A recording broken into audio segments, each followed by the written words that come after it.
Hey everyone, welcome back to the channel and welcome to an end of the year reading tag.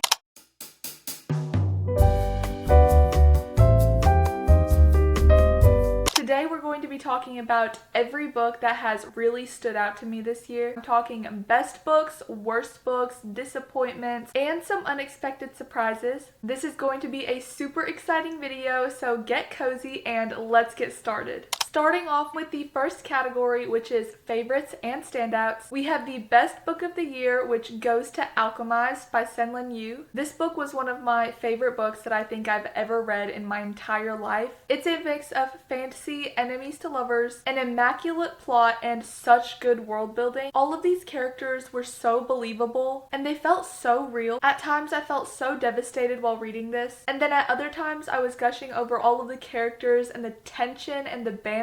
If you are looking for a phenomenal 5-star read, then you need to read this book. This book had an amazing plot, character building, and romance, and it was also just layered with so much suspense that I could not put it down. It was originally a Hermione Granger and Draco Malfoy fanfic, and then it got turned into this masterpiece where Helena, who is the main character, is a healer in a war against necromancers who believe that bringing people back to life from the dead is okay, and alchemists who are against dark magic.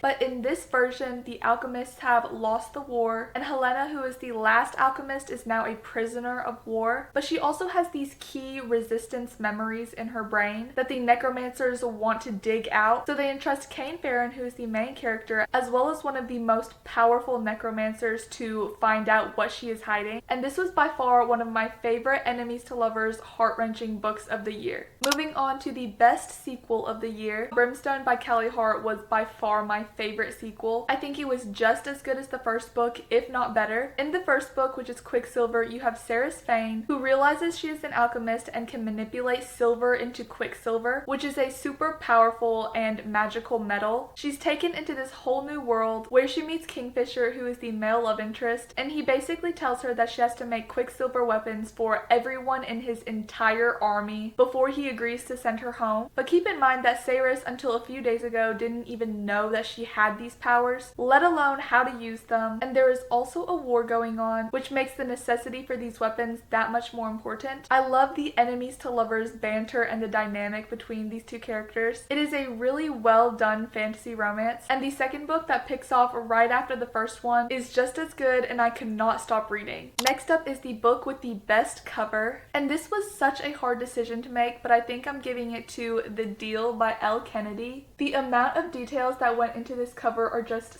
stunning. You have the hockey sticks and the guitar and the pizzas, everything that makes this book such a good rom-com. Garrett Graham is this star hockey player, and Hannah Wellesley is a very talented singer, and Hannah has a huge crush on another musician. Garrett is failing one of his classes that Hannah happens to excel in, which is how he ends up making a deal with her to fake date her in order to make the other guy jealous. In exchange, she has to help him pass his class. I love almost all sports romances, but I really love this one in particular. Not to mention that the book itself is stunning. Moving on to the best romance, The Right Move by Liz Tom Ford. This was by far my favorite romance book of the year. It has all of my favorite romance tropes: fake dating, enemies to lovers, all kinds of banter. It is a sports romance as well as brother's best friend, and I think it really does have every single trope. This is the second book in an interconnected standalone series. Each book follows a different couple, but the second book is by far my favorite. Ryan Shea is an NBA captain, and Indy is his sister's best friend. But when Indy gets cheated on by her boyfriend of 6 years, her life gets turned upside down, she doesn't have a place to stay, and her best friend pressures Ryan into letting Indy stay at his place. And he is a very private person who doesn't like other people in his space, but he can't say no to his sister, so he lets Indy stay at his place. They exchange tons of banter as they start getting used to living with each other, but eventually they start to become somewhat friends, and Ryan realizes that he actually needs Indy's help in order to make him a more easygoing guy, because his team manager doesn't approve of him being appointed as team captain. He comes across as very closed off, and who better to help him than the very outgoing and extroverted Indy? Even though this is a sports romance, there were also a lot of deeper themes in this book, such as found family. If you need a swoon-worthy romance that is also super comforting, then please read this series. Next up is favorite character, which is Blake from The Wolf King. This was one of my favorite books of the year, and it follows Aurora, who is a human princess that gets kidnapped by a werewolf alpha named Callum on the day of her wedding. The humans and the werewolves are almost at war with each other, and as she spends more time with the werewolves, Aurora realizes that not all werewolves are these bloody monsters that the humans paint them out to be. But besides the conflict between the werewolves and the humans, there's also a lot of internal conflict among the werewolves because there are multiple leaders and there's also just a ton of politics. There's also a much bigger threat to both the werewolves and the humans that both sides have yet to acknowledge, and Aurora is somehow the key to all of this. But back to why Blake is my favorite character in this series. This is a love triangle, and Blake reminds me a lot of Rhysand from A Court of Thorns and Roses. If you've never read that series, that's the first thing you should be doing. Blake is basically the morally gray villain that everybody loves to hate, even though he is actually a good guy who is very sarcastic and funny, and this book is an enemies to lovers trope, which tells you everything that you need to know.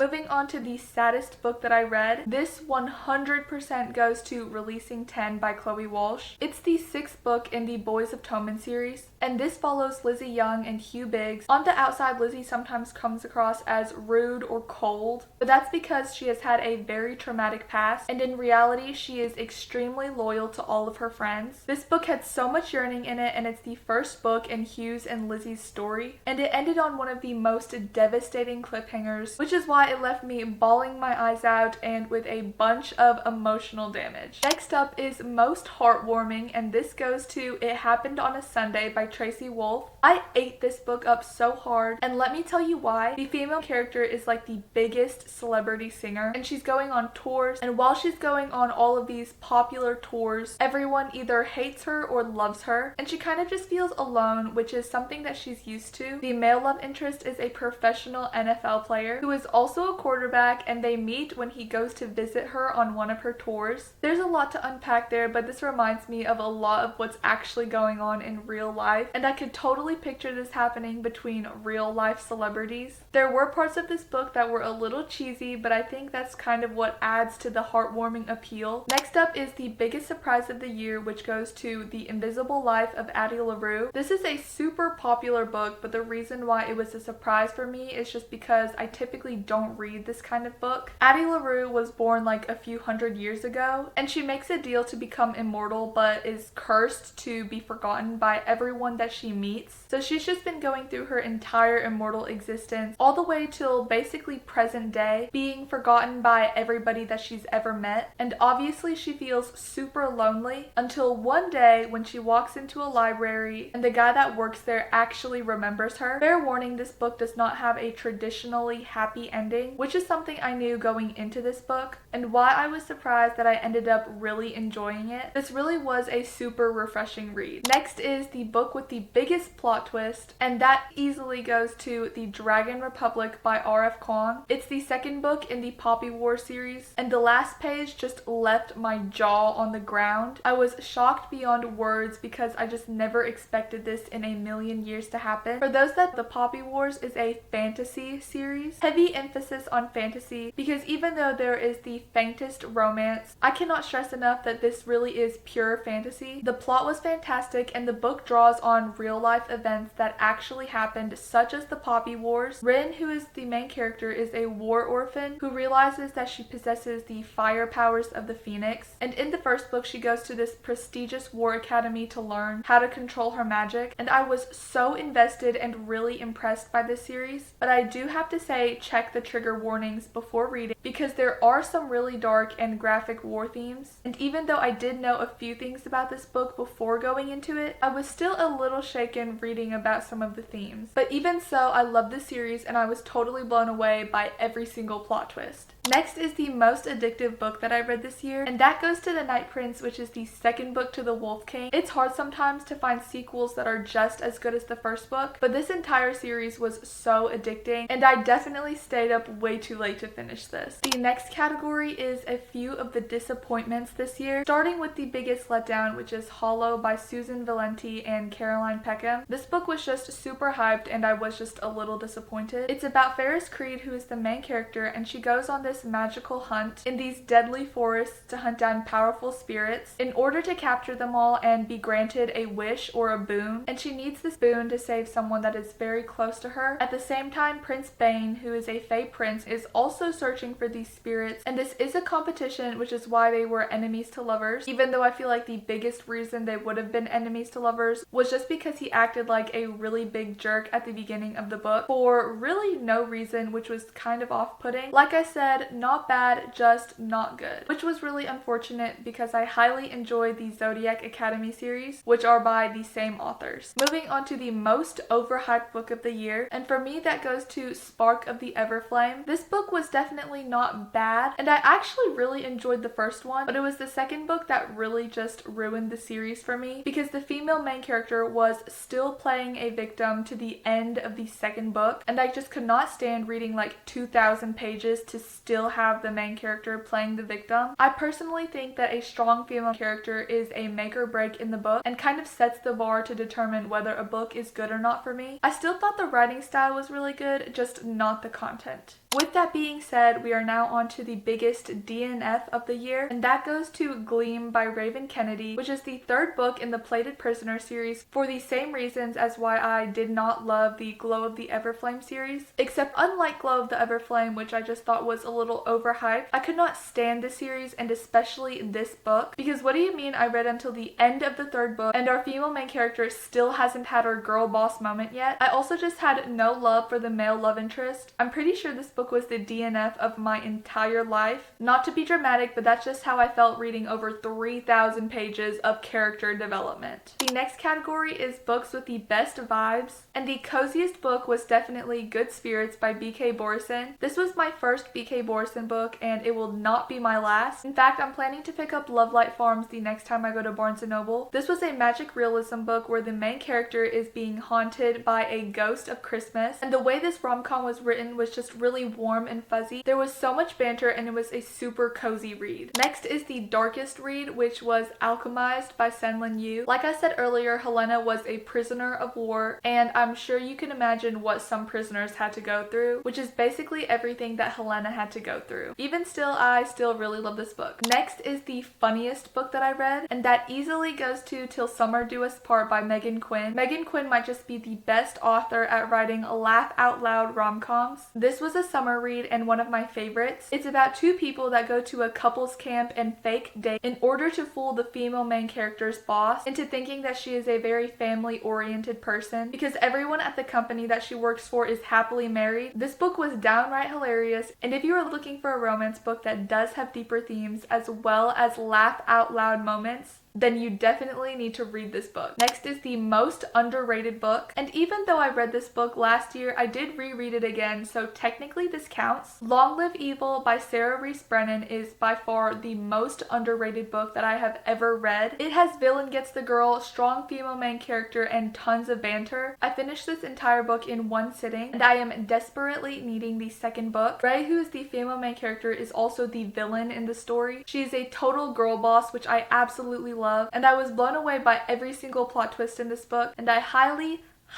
recommend this book. The next category is the best fantasy book, which goes to Onyx Storm by Rebecca Yarros, and it is the third book in the Imperium series. I love Violet and Xaden's story. They are definitely one of my favorite book couples, and besides the romance in this book being so good, it also has a really unique yet easy to understand world, which is something I think Rebecca Yarros has done a really good job at creating. The amount of tension and suspense in this book really kept me hooked, and I need the fourth book to come out. Next up is the best dark fantasy romance, and that award goes to Blood of Hercules by Jasmine Mass. This fantasy series was downright hilarious. Every character in this book was so funny. The main character in this book, Alexis, realizes that she has Spartan blood in her, so she is forced into the Crucible, which are these deadly trials, in order to prove that she is worthy of having Spartan blood in her. And in this book you have multiple dark love interests, and this definitely starts out enemies to lovers, and the banter was by far one of my favorite things about this book. Moving Moving on to the best young adult book I read this year, which was Fearless by Lauren Roberts. It's the third book in the Powerless series. I highly enjoyed the third book and I am so glad that it got a semi-happy ending. I love how Kai memorizes every little detail about Peyton and I still just can't get enough of their relationship. Next is my comfort reread of the year, and this was definitely A Court of Mist and Fury by Sarah J. Maas. It's the second book of ACOTAR and I must have reread this at least 3 times. I cannot put enough emphasis on how this entire series changed my life.